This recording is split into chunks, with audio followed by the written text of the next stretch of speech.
Hello, my friends, and welcome to the RobCast. Now, it was probably, well, it would have been the end of April. One morning before school, my daughter and we had found this butcher paper. You know, it's like a thick paper and it's big and wide, and we had it spread out on the table, and we just get out like markers and pens and colored pencils, and we're just drawing and we're making cartoons and we're making designs. We're just messing around like we do.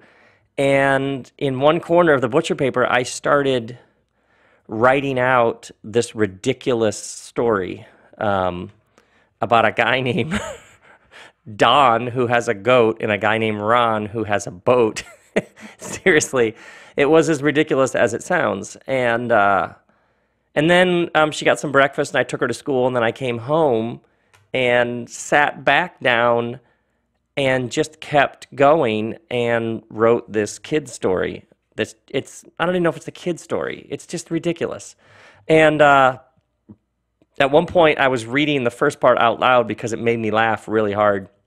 And my son Preston comes in for breakfast, and he's like, "Dad, seriously." He's like, "Dad," he literally said, "The world is not a better place because of this, because of that." Oh, you know that thing? Like, some of you know what I'm talking about, when your kid looks at you like, are you kidding me? Seriously? You know that look? Which, of course, made me laugh really hard and made me like the story even more. And then Violet came home from school, and she said, "Dad, that story," because it was around the time of her birthday, she said, "When you and Mom on my birthday bring treats to my class," because you know how that drill works. At the end of the day on your kid's birthday, you show up and you bring treats, and the kids end the day with like a birthday celebration of your kid. And what parent wants to miss that? She said, "Would you bring that story and read it to my class?"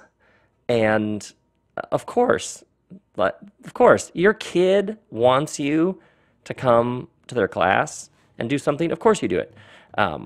So I actually like typed it up, and I took it in to read to her class, and they all sat, second graders, on this rug in the middle of the room. And what she didn't know is that she didn't know how the story, like the middle and the end of the story, because my daughter's named after her two grandmothers, and I had been telling her stories about my grandma. She's named after one of Kristen's grandmothers, one of my grandmothers, and my grandmother, her middle name, was like so. We were so close. My grandma and I, we had lunch every Friday for a decade. You know what I'm saying? Like, we rolled deep, as they say. And I had been telling my daughter stories about her grandma's, where she got her middle name.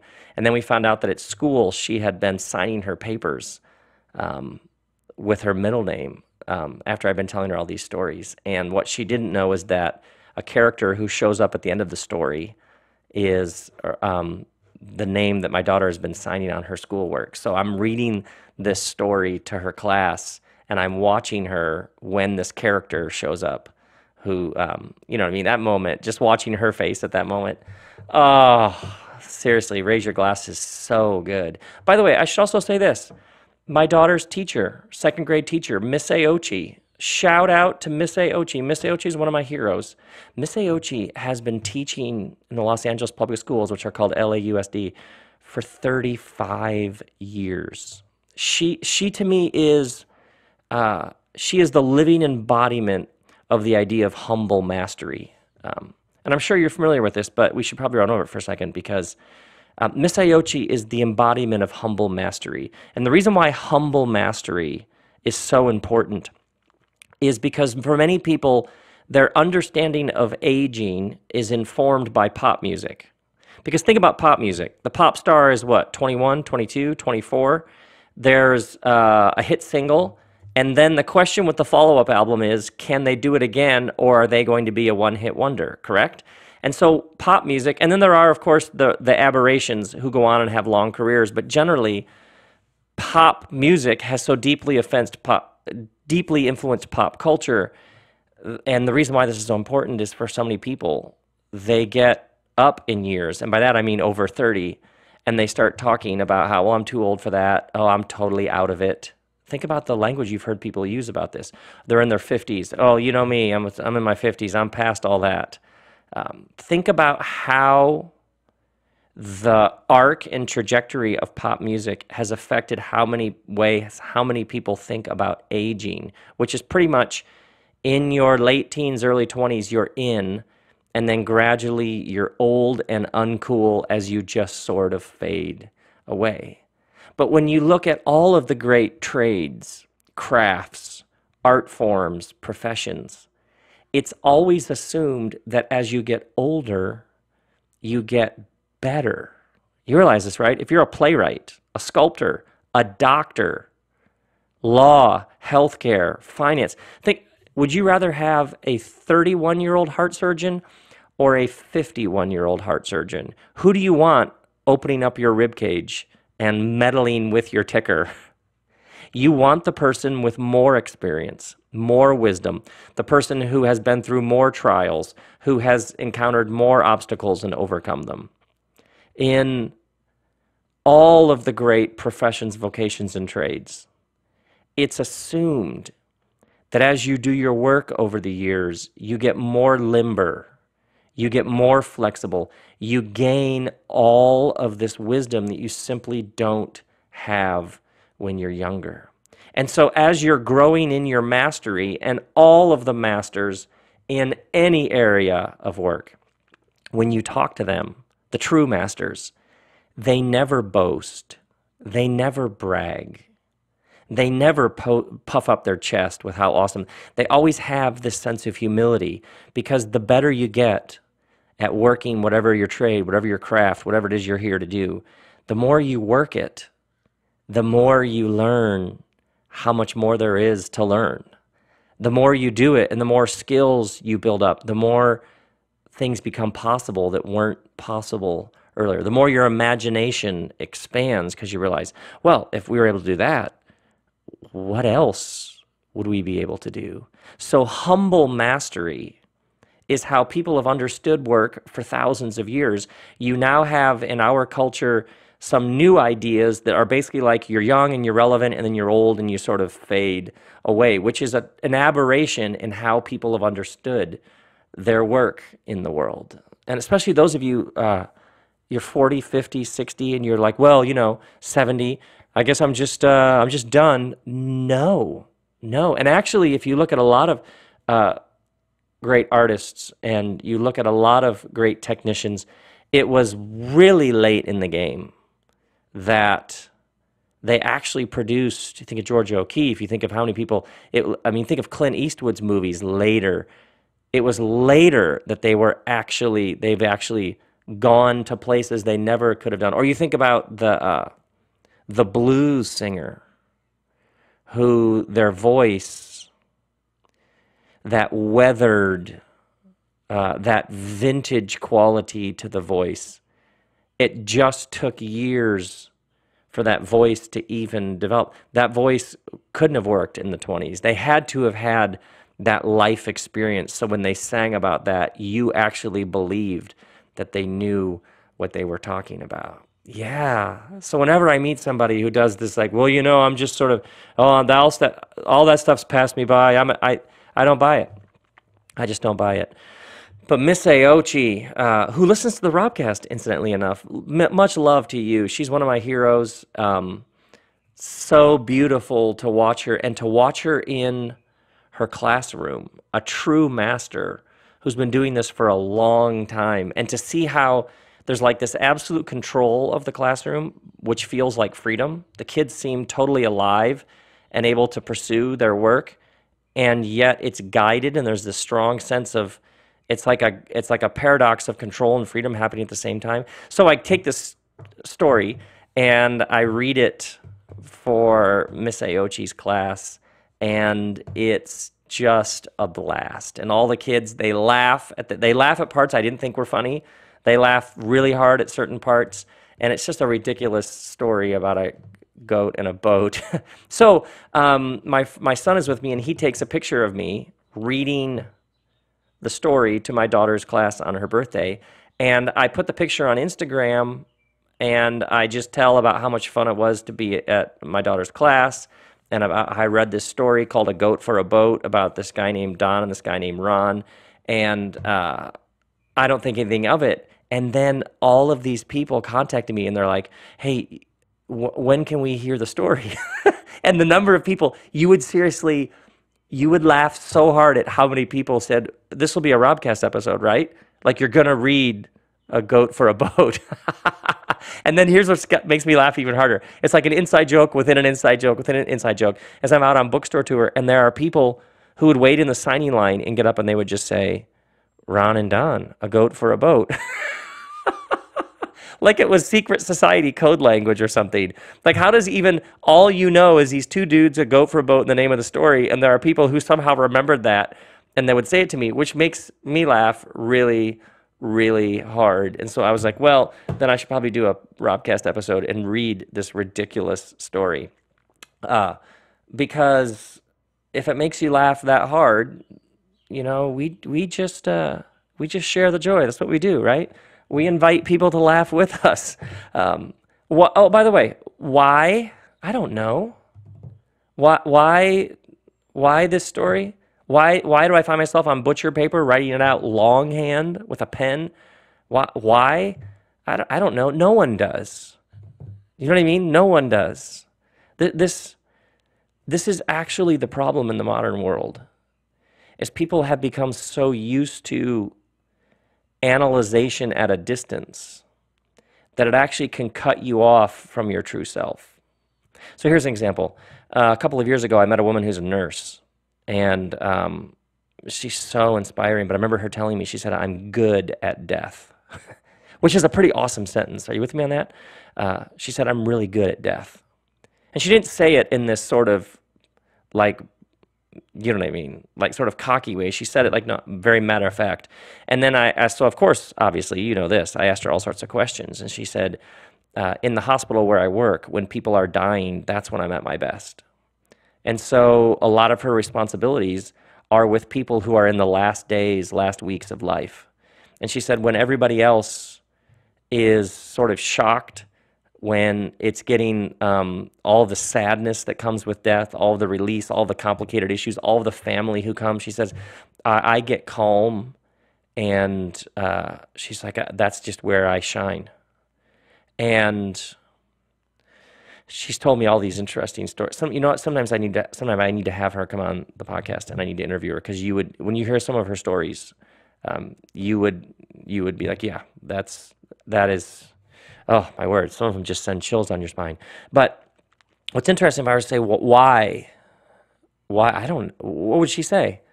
Why are you good at death? Or you, whatever it is that you, my RobCast listener friend, whatever it is that you do, whatever it is that brings you the deepest sense of satisfying contribution, like this is what you're here to do. If I were to say why, you might say, oh, meaning or purpose, or you might say satisfaction. But beyond that, why this and not that thing over there? There really aren't answers. Why do I, books, podcasts, tours, talks, ridiculous kids stories that make, why? I have no idea. Actually, there's this story about a person who sets out with a quest, and their quest is to figure out who they are. And they have this question, who am I? So they go a little bit up the hill, and they visit this guru in a cave. And they say to the guru, I'm on a quest. I'm trying to figure out who I am. Who am I? And the guru just tilts her head back, and she laughs, and she says, who am I? Oh, my word, that is way above my pay grade. That is like the question. You're going to have to go higher up the hill. That's not something I know how to answer. So she goes a little higher up the hill, and there's a yogi, and he's sitting there in lotus position. She says, excuse me, sir.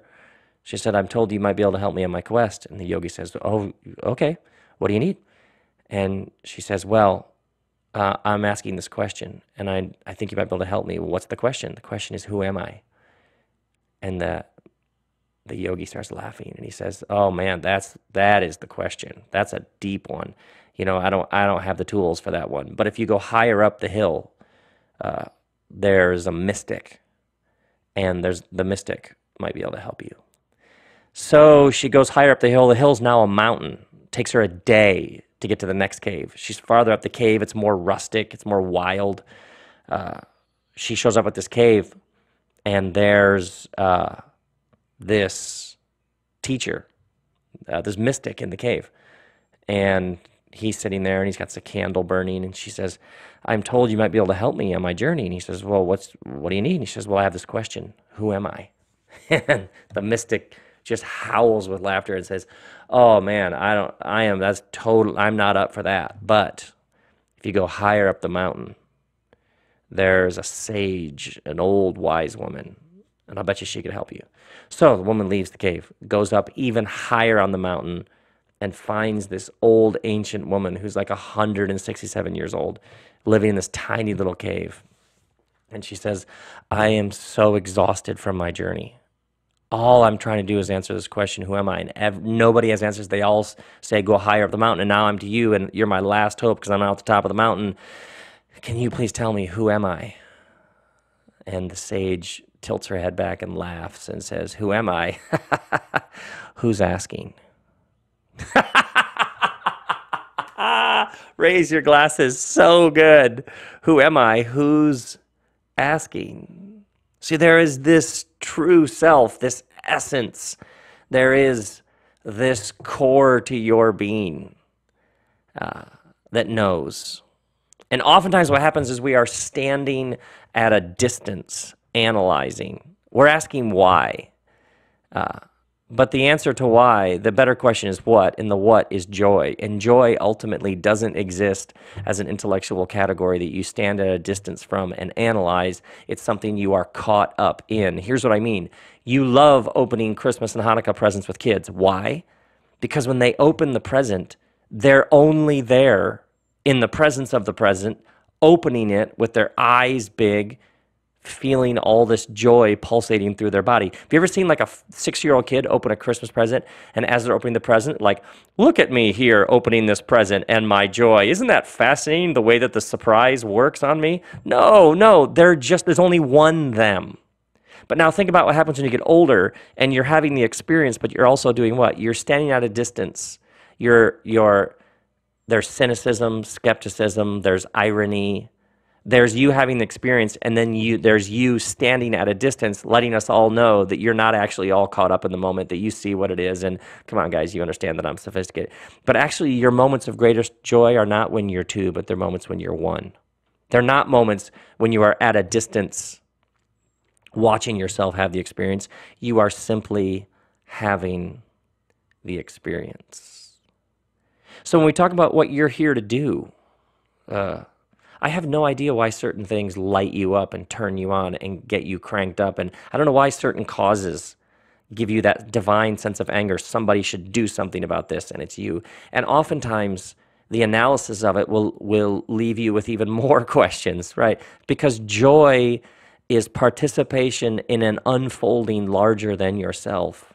And it's not an intellectual exercise. It is a full-bodied flesh and blood experience that you throw yourself into. Why do I make things? I don't know. All I know is this is where the joy is. There's this great story. Perhaps you've seen them. There's a documentary, The Walk. I think it's also like a movie about it too, with about Philippe Petit, who strung the wire between the Twin Towers in the 70s and then tightrope walked between the Twin Towers. And in the documentary, at the end, when he's arrested and he's being hauled away, all the press gather around him and they're like, why? Why did you do it? Why did you do it? And he says something like, only Americans would ask that question.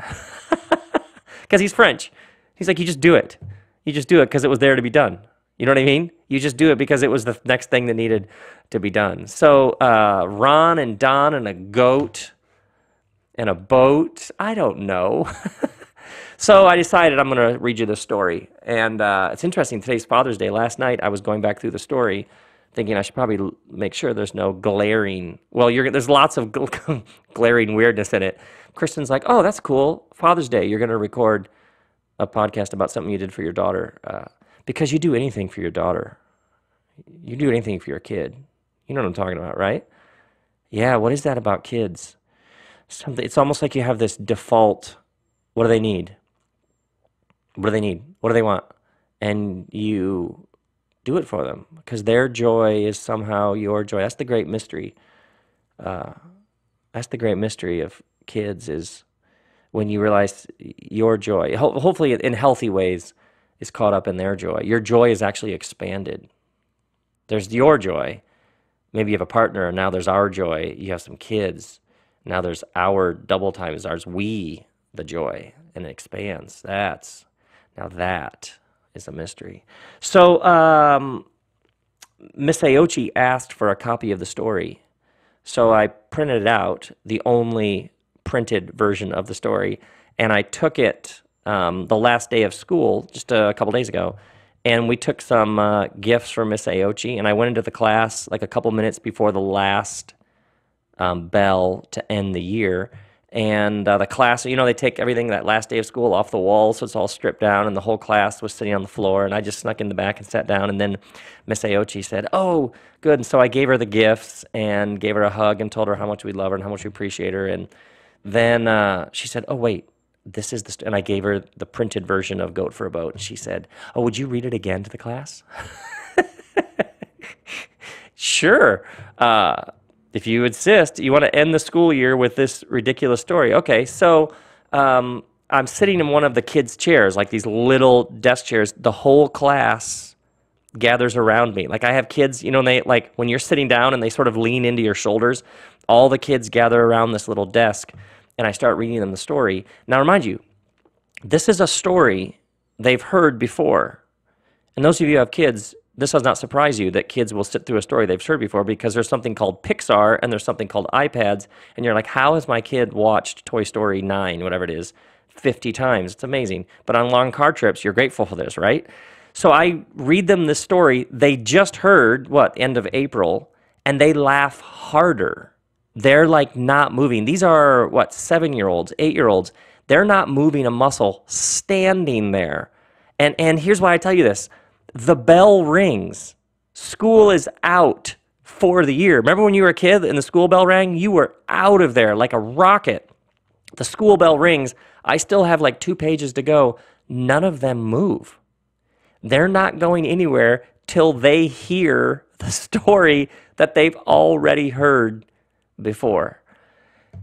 That is the power even of a completely absurd story, isn't it? Stories have power. Now I realize this word "story." It's like a word of the moment. Have you heard this recently? Our story, my story. There's your story. I'm on a journey. Let me tell you a bit of my story. Story is like getting its day in the sun. Are you with me on this? Like story. This word is everywhere, and I've been wondering, and I was thinking about it when the kids didn't move a muscle on a story they've already heard. And I was thinking about how with adults now, people are talking about story. It seems like more than ever. What's the story of your company? I just want to tell you our story. And do you know the origin story? And you know what? I've got a story, and she's got a story, and he's got a story. And sometimes you just got to tell your story and hear each other's stories. Why is story experiencing such a resurgence? And then it clicked for me 2 nights ago. I did an event with the Minimalists. They've been on the RobCast before. You know the Minimalists, right? Ryan and Joshua. I did an event with them at the Belasco Theater downtown LA Friday night.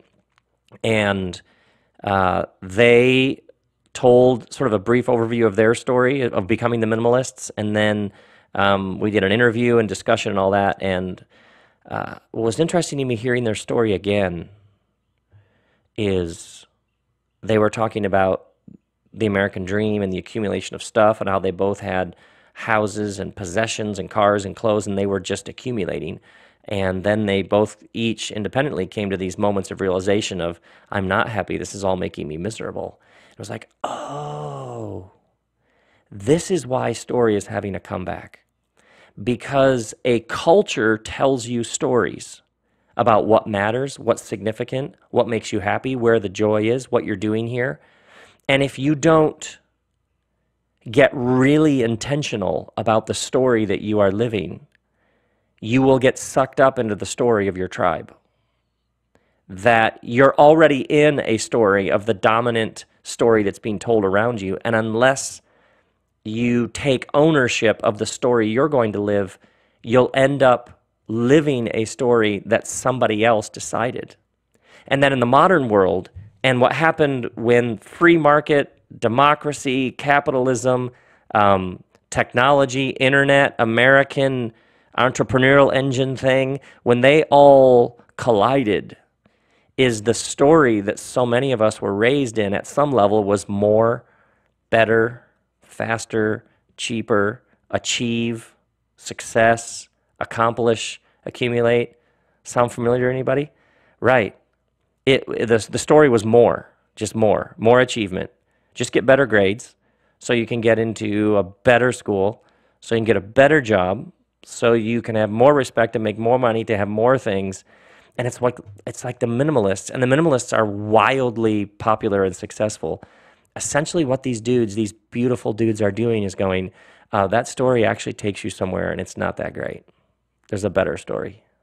There's a better story. The cultural power of what they're doing is essentially warning certain stories take you somewhere. You know what I mean?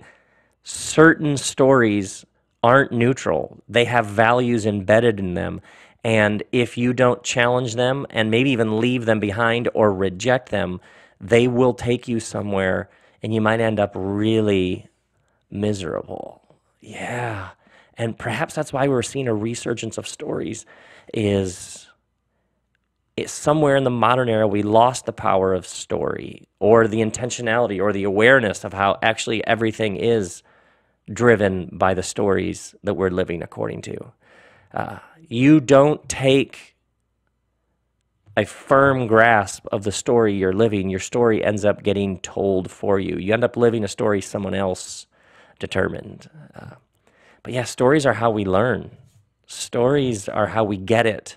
Stories are how we wake up. Stories are what warn us of the path that we're on. So I tell these kids the story, I read it again, and they don't move a muscle, which tells me some stories you can hear over and over. I know there's certain stories I need to hear over and over. So now we need to do the official broadcast, RobCast premiere of A Goat for a Boat, which I shall read for you now. By the way, come on, some of you are like, just get to the story. No way, no way. Another intentional tangent. I'm already sensing those illustrators that are out there. Some of you, you're very, very talented, and you make me laugh with the things that you draw because you send me the things that you draw. If you hear this and you need to do your thing, right? If you hear about Ron and Don and you think, I know what that looks like, because it's interestingly enough, I don't have any visual idea what this story looks like. The closest I can come is Beavis and Butthead, but that doesn't work at all. But I know some of you, you're going to picture this, and if you need to post on Instagram, you will make my day. But please, weird is the operative word here. Ridiculous, absurd, okay? So if you're like, some of this needs to be illustrated, if you need to show me what Ron and Don look like, I would love to see what they actually look like in your head. But if you just draw them like bros, you know what I'm saying? If they've popped the collar, you know what I'm saying? No, I need weird, strange, and ridiculous. Okay, there we go. That was the most hype ever for a ridiculous 2-minute story that I'm going to read you, but it just felt right because, boy, we covered some stuff, didn't we? Humble mastery and story, and that is amazing. How much ground we covered in the hype, in the wind-up, in the prep for this story. So let me get my best ridiculous story reading voice. Ladies and gentlemen, for your pleasure, A Goat for a Boat, as read by the author.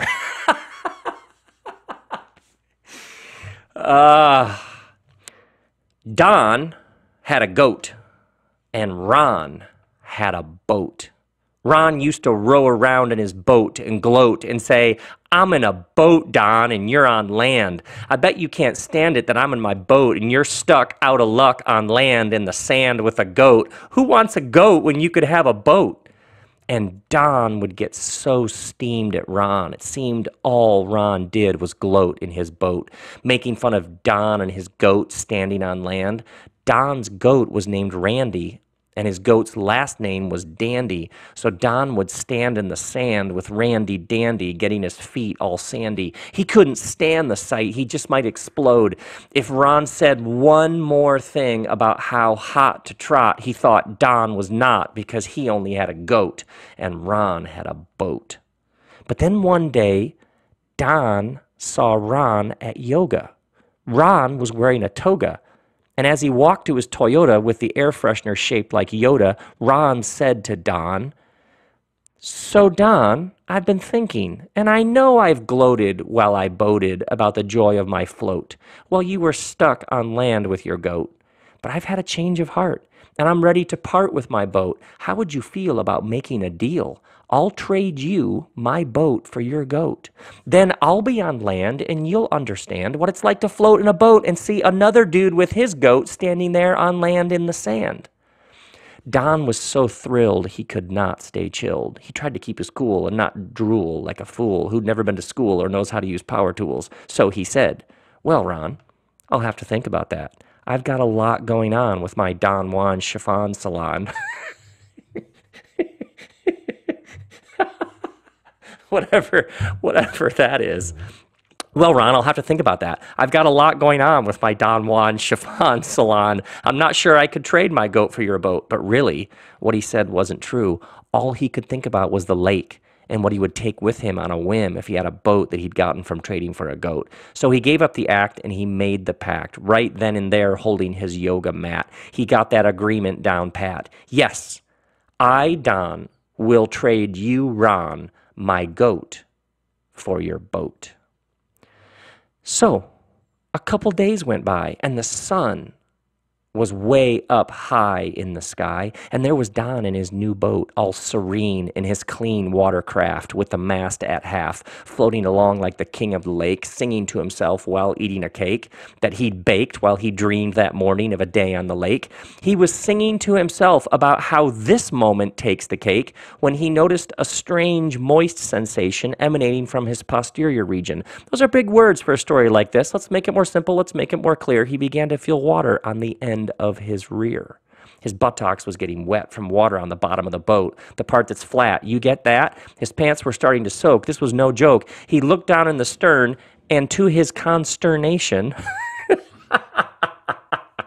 oh my word, I love that. He looked down in the stern, and to his consternation, there was water from the lake coming in the boat. Now, the boat was made of wood. This kind of wood is called teak. His teak had a leak, a small one that seeped, and now he could feel the seep creep into his underwear. He'd wet his pants, but not from his own body. His pants were wet from boat construction that was shoddy. It was then, when he knew the stew he was in, it was then he heard a laugh, a nasty laugh, and a roar of delight. He then took in the sight of Ron on the shore. He was the source of the roar. Ron was standing in the sand with Randy the goat, and Ron was gloating, watching Don boating. And just when Don could take no more from the shore, Ron said in his outside voice, "You wanted my boat so bad you made a dumb choice. You were so excited to trade my boat for your goat, you did no thinking, and now the boat you traded for is sinking. When I told you I wanted to make a deal, you were so consumed with how you feel that you never stopped to ask why I wanted to trade. You just thought you had it made. I got the best of you. I won the deal, and now I'm all dry and happy. How do you feel?" Oh, man. Don was seething so much he was having trouble breathing. Don thought, Ron is so lucky I'm not on land. I would take his head and shove it in the sand. But then, just then, while Don was thinking and sinking and shaking his fist at the wisdom he'd missed, he heard a noise. It was a voice. "Hey, boys." He turned and looked to the other side of the lake, and there on the opposite shore was Eileen V., the most extraordinary girl he ever did meet. He went to school with Eileen V., but she was so cool, when he tried to talk to her, all he did was drool and blabber on like a fool, because in the presence of her cool, he felt like a tool. But there she was, standing on the beach just out of reach, generating a buzz in his heart, but they were so far apart. Eileen V stood there holding a vat of chili, made from a recipe she got from her brother whose name was Willie. Don had had Willie's chili before. It made him sore. It was better than anything from the store. What he wouldn't give for some of Willie's chili in that vat on the beach in the arms of that girl out of reach. Eileen V yelled to Don, "It appears like you're sinking. I can only imagine what you're thinking. Isn't that the boat Willie told me you traded for your goat? I don't know about that, but here in my vat I have some really good food. Would you like to come ashore for some? It'll probably help your mood."